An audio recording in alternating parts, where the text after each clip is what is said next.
তিন নম্বর প্রশ্ন, যে ইসলামের ইতিহাস জানার জন্য সবচেয়ে ভালো গ্রন্থ কোনটা? ইসলামের ইতিহাস এটা অত্যন্ত গুরুত্বপূর্ণ একটা বিষয়। গোটা পৃথিবীতে মদিনা বিশ্ববিদ্যালয় যান, উম্মুল কোরা, কিং সৌদ এবং ভারত পাকিস্তানের বড় মাদ্রাসাগুলোতে যান, সেখানে ইসলামের ইতিহাস পড়ানো হয়। কিন্তু আমাদের দেশে ইসলামের ইতিহাসের তেমন কোনো মূল্য নেই, পড়ানো হয় না।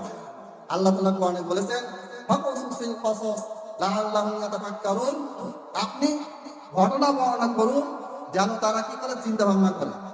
মুসলমান জাতির অধঃপতনের পিছনে কি কি কারণ, কেন মুসলমান জাতি পিছিয়ে গেছে, কেন তারা মার খাচ্ছে, কি করলে তাদেরকে সামনে আগাতে পারবে, এই বিষয়গুলি ততদিন পর্যন্ত আমরা বুঝতে পারবো না যতদিন পর্যন্ত আমরা ইসলামের ইতিহাস স্টাডি করব না।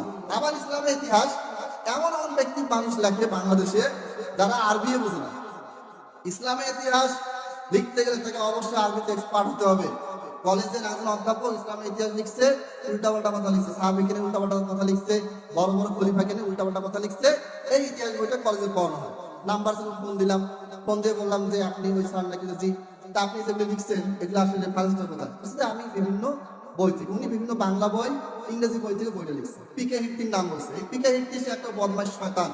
এই ইসলামের নামে মুসলমানদের বিরুদ্ধে আরবদের ইতিহাস লিখছে, মুসলমানদের ইতিহাসকে বিকৃত করে লিখছে।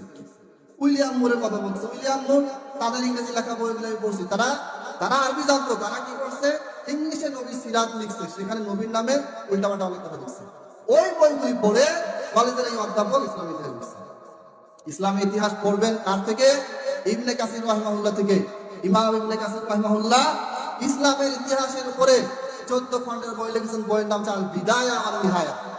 সৃষ্টির শুরু থেকে সৃষ্টির শেষ পর্যন্ত কিভাবে আল্লাহ কখন কোন দেশের সৃষ্টি করলেন, আদম আলাইহিস সালাম, তার ছেলে শীশ আলাইহিস সালাম, তার ছেলে ইদ্রিস আলাইহিস সালাম, তার ছেলে নূহ আলাইহিস সালাম, এরপরে হুদ আলাইহিস সালাম, যতগুলি নবী রাসূলের যত ঘটনা আছে সবকিছু তিনি কোরআন ও হাদিস থেকে লিখেছেন।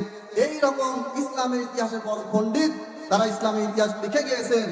আর আল্লাহর অশেষ রহমতে এই আল বিদায়া ওয়ান নিহায়া, এই 14টা খণ্ড বাংলাদেশে কি হয়ে গেছে, অনেক আগে অনুবাদ হয়ে গেছে। আপনারা আল বিদায়া ওয়ান নিহায়া পড়বেন, ইসলামের ইতিহাসের এমন এমন বিষয় জানবেন, এত বেশি জ্ঞানের সমৃদ্ধি হবে যে আপনি কল্পনা করতে পারবেন না। আর বইয়ের ভাষা, বইয়ের বক্তব্য এত সুন্দর করে সাজানো, বিশাল বিশাল বই, 500-700 পৃষ্ঠার 14টা খণ্ড, কিন্তু আপনি পড়াশোনা করলে কখন শেষ হয়ে যাবে টের পাবেন না।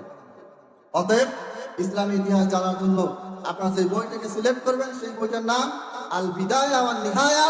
ইমাম ইবনে কাসির রাহিমাহুল্লাহ এই কিতাবটি লিখেছেন।